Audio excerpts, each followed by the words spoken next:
খাবার না খেলে যে ডিমে তা দেবার মতো কোনো শক্তি পাবো না আমি।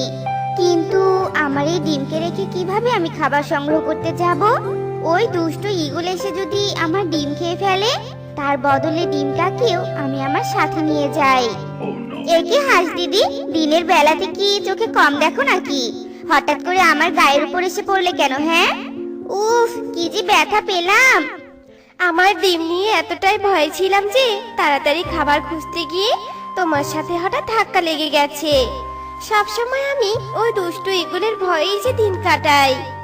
হাঁস দিদি, আমিও তো ওই ঈগলের ভয়েই থাকি গো। দেখো না, তাই তো আমি আমার ডিমটা নিয়েই সব জায়গায় যাই। ঠিক আছে হাঁস দিদি, এখানে দাঁড়িয়ে দাঁড়িয়ে বেশিক্ষণ কথা বলা যাবে না। যে কোনো সময় আবার ঈগল চলে আসতে পারে। তাড়াতাড়ি খাবার খুঁজে বাড়ি ফিরে যাই। এ কি? এ তো আমার ছানা নয়, এ তো ওই টুনির ছানা। তবে এই ছানা এলো কি করে আমার ডিমের মধ্যে? আচ্ছা, তাহলে যে সেদিন আমাদের বনের মধ্যে ধাক্কা লেগেছিল আর আমাদের দুজনের ডিম মাটিতে পড়ে গিয়েছিল, আমার মনে হয় তখনই আমাদের ডিম বদলে গেছে। এই ছানাকে আমি মানি না, আমি আমার নিজের ছানা চাই। এসব তুমি কি বলছো মা? কে টুনি? তুমি কার কথা বলছো? আমি তো তোমার ডিম থেকে হলাম। তুমি তো আমাকে তা দিয়ে ফুটিয়েছো, তাই তো তুমি আমার মা। চুপ, একদম চুপ। তুই আমাকে কিছুতেই মা বলে রাখবি না। আমি তোর মা নই, তোর মা ওই টুনি। চল আমার সাথে, তোর আসল মায়ের কাছে আমি রেখে আসবো, আর টুনির কাছ থেকে আমার ছানাকে আমি নিয়ে আসবো। চল চল, আমার সাথে চল। হায় হায়, আমার ডিম থেকে হাঁসের ছানা! এ কি করে সম্ভব? তবে আমার ছানা কোথায়? নিশ্চয়ই আমার ডিম ওই হাঁসের সাথে পাল্টে গেছে। এক্ষুনি আমাকে হাঁসের বাড়িতে যেতে হবে, আর আমার ছানাকে ফিরিয়ে আনতে হবে। ছি ছি ছি ছি ছি, টুনি, ছি! স্বামী মারা যেতে না যেতেই শেষে কিনা হাঁসের সাথে গিয়ে মুখ পুড়িয়ে আসলি। ছি, তুই একটা কলঙ্কিনী। তোর এই বনে থাকার কোনো অধিকারই নেই। তুই যদি এই বন থেকে চলে না যাস, তবে তোর ছানাকে আমি মেরেই ফেলবো। না না, কাকুলির সাথে এখন ঝামেলা করা যাবে না। যদি বেশি রেগে গিয়ে হাঁসের ছানার কোনো ক্ষতি করে দেয়, তবে হাঁস দিদির কাছে আমি মুখ দেখাবো কি করে? আমি বরং এই হাঁস দিদির ছানাকে নিয়ে কয়েকদিনের জন্য গা ঢাকা দেই, পরে এসে না হয় হাঁস দিদির কাছে তার ছানাকে ফিরিয়ে দিব। টুনি, এই টুনি, কোথায় তুই? আমার ছানাকে ফিরিয়ে দে বলছি। আর তোর ছানাকে আমি নিয়ে এসেছি। কই রে টুনি? এ কি, টুনি কোথায় গেল? বাড়িতে কেউ নেই নাকি? আচ্ছা, তবে কি টুনি আমার ছানাকে নিয়ে পালিয়ে গেল? না, এ হতে পারে না। টুনি নিশ্চয় আমার ছানাকে বিক্রি করতে গিয়েছে। টুনি, তুই আমার সাথে কিছুতেই এটা ঠিক করলি না। এবার দেখ তবে তুই আমি তোর ছানার কি অবস্থা করি। মা, ও মা, কোথায় যাচ্ছ আমাকে ছেড়ে? আমাকে নিয়ে যাও না মা, তোমার সাথে আমাকে নিয়ে যাও। মা, আমাকে রেখে যেও না, আমার যে বড্ড ভয় করছে। মা, বাঁচাও, বাঁচাও মা, আমার পায়ে কাটা ফুটেছে। উফ, বড্ড ব্যথা করছে। শোনো না মা, পিছু ফিরে একটু তাকাও। ও মা, বাঁচাও আমাকে, আমার পা দিয়ে যে রক্ত পড়ছে। মা, ও মা, তুমি আমার সাথে এমন ব্যবহার কেন করছো মা? আমার জন্য কি তোমার মনে একটু মায়া নেই? আমি তো তোমার ডিম থেকে বের হয়েছি। কতবার করে তোকে বলছি যে আমি তোর মা নই, আমি তোর মা নই, তবুও কানের কাছে মামা করেই চলেছিস তুই। বুঝেছি, সহজে তুই আমার পিছু ছাড়বি না। আয় তবে, আজ তোকে আমি ওই কাদা পুকুরে নিয়ে গিয়ে ডুবিয়ে মারবো। মা, আমাকে তুমি পুকুরে ফেলে দিলে কেন মা? বাঁচাও, বাঁচাও মা, আমাকে বাঁচাও, আমি তো ডুবে যাচ্ছি মা। ও মা, বাঁচাও, ও মা, আমাকে বাঁচাও মা, আমি ডুবে যাচ্ছি। না, সবার সামনে একে এভাবে মারা যাবে না। এক্ষুনি কেউ না কেউ দেখে ফেলবে, তবে যে আমার জেল হতে পারে। তার চেয়ে বরং একে পুকুর থেকে তুলে নিয়ে যাই, রাতের বেলা ঘরের ভেতরে মেরে ফেলবো আমি। আরে আরে, করছো কি, করছো কি? আমার মেয়ে তো ব্যথা লাগছে। তুমি আমার মেয়েকে এভাবে টানছো কেন? সরো সরো, আমি আমার মেয়েকে তুলবো জল থেকে। হাঁস দিদি, তুমি আমার মেয়ের একই অবস্থা করেছো। দেখো, তোমার ছানাকে আমি কত ভালোভাবে রেখেছি, আর তুমি কি না আমার মেয়ের এই হাল করেছো? আমার ভুল হয়ে গেছে।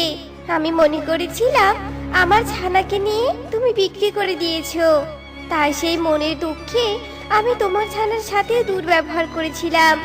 তুমি আমাকে ক্ষমা করে দাও টুনি। তুমি আমার ছানাকে ফেরত দিয়ে তোমার ছানাকে নিয়ে যাও। আমার এখন অনেক বেশি বেশি খাওয়া দরকার। আর টোনা আমাকে কম খাইয়ে ওর বাকি দুই বউকে বেশি করে খাওয়ায়। এই এই, কি বললি তুই? কি বললি তুই আরেকবার বল দেখি। এই আমার ডিম ছানা, শোন, আমি এখন ঝগড়া করব, বেশি নড়াচড়া করবি না কিন্তু। হ্যাঁ রে বিউটি, তুই এসব কি বলছিস? হ্যাঁ, টোনা আমাকে বেশি বেশি খাওয়ায়, আর আমাকে টোনা খাওয়াবেই না বা কেন বলতো? আমি যখন ডিম দিয়েছি তখন তোকেও কি ডিম দিতে হবে নাকি? হ্যাঁ, কেন বলতো, কেন? আমার সাথেই তুই কেন ডিম দিলি বল? এখন যেমন আমরা ঝগড়া করছি, আমাদের বাচ্চাও যেন আমাদের মতো ঠিক এভাবেই ঝগড়া করে, আর সেজন্যই তো আমি তোর সাথে ডিম দিয়েছি।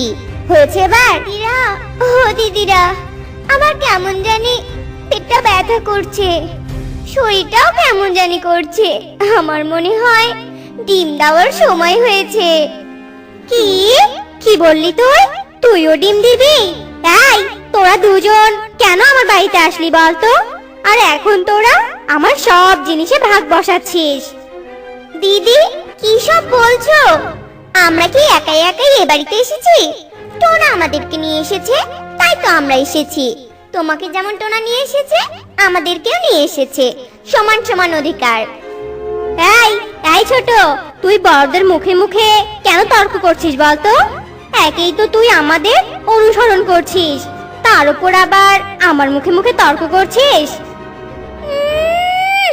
এসেছে অধিকার দেখাতে। শোনো দিদি, এই বাড়িতে তোমার যতটা অধিকার আছে আমারও ততটা অধিকার আছে, তাই বলছি গায়ে পড়ে ঝগড়া করবে না, আমার ভালো লাগে না। না তাই তো না, তুমি কেন আবার সুখের সংসারে আগুন দিলে বলো তো? ওদেরকে তুমি কেন বিয়ে করে আনলে? আমার আর ওদের সাথে সবকিছুতে ভাগাভাগি করতে আর ভালো লাগছে না। কি করব? হ্যাঁ, প্রথমে তোমার কোনো সন্তানই হয় না, এই দেখেই তো দ্বিতীয় বিয়ে করে আনলাম। আবার দ্বিতীয় বউয়েরও সন্তান না হয় তৃতীয় বিয়ে করলাম। আমি কি করে জানবো তোমরা তিন বউ একসাথে গর্ভবতী হবে? আর তুমি ঝগড়া করো না ওদের সাথে, ব্যাস মিটে গেল। ও, শুধু আমি ঝগড়া করি তাই না? আর তোমার ওই দুই বউ তো দেখছি দুধে ধোয়া তুলসী পাতা, তাই না? তুমি ওদের কেন কিছু বলো না বলো তো? তুমি যেহেতু ওদের কিছু বলো না, তাই আমাকেও কিছু বলতে পারবে না। টোনা, ও টোনা, শোনো না গো, জানো আমার না আজকে ফুচকা খেতে খুব ইচ্ছে করছে, আমাকে তুমি আজকে ফুচকা খাওয়াবে? শোনো টোনা, তুমি যদি ওর জন্য ফুচকা নিয়ে আসো তাহলে আমার জন্য নিয়ে আসতে হবে, এই বলে দিলাম আমি। ও মা দিদি, তুমি আমার কথাটাই বললে না কেন? আমিও তো গর্ভবতী, আমিও ফুচকা খাবো। কেন কেন? তোমাদের জন্য ফুচকা আনবে কেন? তোমাদের থেকে এই বাড়িতে আমার অধিকার বেশি। তোমাদের কারো বাচ্চা হয় না জন্যই তো টোনা আমাকে বিয়ে করে নিয়ে এসেছিল, তাই আমার অধিকার বেশি। আমি হলাম ছোট বউ, ছোট বউরা অনেক ভালো হয়, বুঝতে পেরেছো? আর টোনা আমাকেই বেশি পছন্দ করে, তাই সে আমাকেই ফুচকা এনে খাওয়াবে, তোমাদের না। তোমরা ঝগড়া থামাবে? শোনো, আমি তোমাদের একটা গুরুত্বপূর্ণ কথা বলতে এখানে ডেকেছি, ঝগড়া শোনার জন্য নয়, তাই চুপ করো। শোনো, কয়েকদিনের জন্য আমাকে কাজে শহরে যেতে হবে, আর এই কয়েকদিন তোমরা কোনো ঝগড়া না করে মিলেমিশে থাকবে। আর আমি শহর থেকে আসার সময় তোমাদের তিনজনের জন্য ফুচকা নিয়ে আসবো। বুদ্ধি পেয়েছি, প্রথমে বিউটিকে হাত করে টুনি ছানাকে মেরে ফেলতে হবে, তারপর টুনিকে এই বাড়ি থেকে তাড়িয়ে দিতে হবে, আর টুনির মতো করে বিউটিকেও এই বাড়ি থেকে তাড়িয়ে দিব, আর আমি এই বাড়িতে মহারানী হয়ে থাকবো। বিউটি, তুই আমার কনককে দেখিস, আমি ঈগলকে ডাকতে যাচ্ছি, আর টুনি যখন ওর বাচ্চাকে ঘরে রেখে রান্না করতে যাবে তখনই আমরা ঈগলকে ওর বাচ্চা খাওয়ার জন্য পাঠিয়ে দিব, আর ঈগল যখন টুনির বাচ্চা খেয়ে ফেলবে তখন আমরা ওকে এই বাড়ি থেকে তাড়িয়ে দিয়ে দুজনে অনেক সুখে শান্তিতে সংসার করব। কেমন প্ল্যানটা বল? দিদি, আমি কণিকার প্ল্যান সব শুনেছি। কণিকা প্রথমে আমাকে এই বাড়ি থেকে তাড়াবে, তারপর নাকি তোমাকে। কি বলছিস এসব তুই? কণিকা এত খারাপ? দিদি, আমরা কণিকাকে উচিত শিক্ষা দিয়ে ছাড়বো। ও আমাদের দেখতে পায় না, আর কণিকা সব সময় আমাদের সাথে আগে ঝগড়া করে। টোনা কোনো জিনিস নিয়ে এলে আমাদেরকে দেয় না। এবার একটা সুযোগ পেয়েছি কণিকা দিদিকে শাস্তি দেওয়ার জন্য। আমরা কণিকা দিদিকে তার ফাঁদেই ফেলবো। বিউটি শোন, আমার কাজ হয়ে গেছে। দে, এবার আমার কর্ণকে আমার কাছে দে তো। দিদি, তুমি এটা কি করলে দিদি? কনক ঘুমিয়েছিল, তাই আমি ওকে টুনির ঘরে শুইয়ে দিয়েছি। তোমার ঘরে তালা দেওয়া ছিল, আর আমার ঘরে আমার মেয়ে ঘুমিয়েছিল, তাই দিদি। দাঁড়াও ইগল দাদা, তুমি দাঁড়াও। ওই ঘরে কোনো বাচ্চা নেই, আমি তোমাকে এমনি এমনি বলেছি। তুমি যাবে না ইগল দাদা। কণিকা, তুমি কাকে কি বলছো? তোমার মাথা কি ঠিক আছে? আমার খুব ক্ষুধা পেয়েছে, আর তোমার সাথে আমার মজা করার সময় নেই, বুঝতে পেরেছো? দিদি দেখেছো, অন্যের জন্য গর্ত খুঁড়লে সেই গর্তে নিজেকেই আগে পড়তে হয়। আমি তোমার প্ল্যান সব জানি। টুনি, আমার ভুল হয়েছে। তুই ঈগলের হাত থেকে আমার বাচ্চাকে বাঁচা বোন। আমি আর কখনো এমন করব না। এখন থেকে আমরা মিলেমিশে থাকবো। দিদি, তুমি চিন্তা করো না, ঘরে কারো বাচ্চা নেই। কনক আর আমার মেয়েকে রান্নাঘরে লুকিয়ে রেখেছি। আর তোমাকে উচিত শিক্ষা দেওয়ার জন্য এই পরিকল্পনাটা করেছি। আমি তোকে শাস্তি দিব। আমার সাথে মজা করার শাস্তি যে তোকে পেতেই হবে। আমার ভুল হয়েছে, আমাকে তুমি ক্ষমা করে দাও ঈগল দাদা। ঈগল দাদা, আসলে কণিকা দিদির মাথায় সমস্যা আছে। ও শুধু তোমাকে নয়, আরো অনেকজনের সঙ্গে এমন কাজ করেছে। তুমি দিদিকে ক্ষমা করে দাও।